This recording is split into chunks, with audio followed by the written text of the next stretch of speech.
I feel like my first 2 years at Duke sort of run together Yeah. a little bit because there was a lot going on.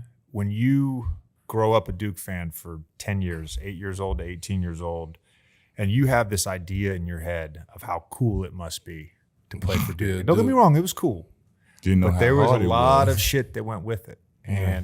And, first of all, fall of my freshman year, like doing 6 a.m. runs, getting challenged every day by players that at the time were better than me in these individual works. Then we started practice, and it's like, it was a lot. And I kind of had to like make a decision, about how basically about like how good did I want to be, how committed I wanted to be. And so those 2 years were about figuring that out. There were times I wanted to quit. And then on top of that, I had the hatred, I would call it hatred, the hatred from other student fan bases.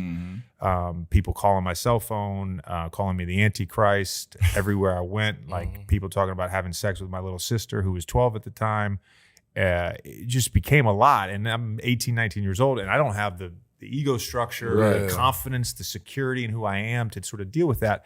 And so a lot of those 2 years were just me like finding these little pockets to rebel. And, I was out in the streets. I was living like I was a frat kid. I probably looked like a frat kid too.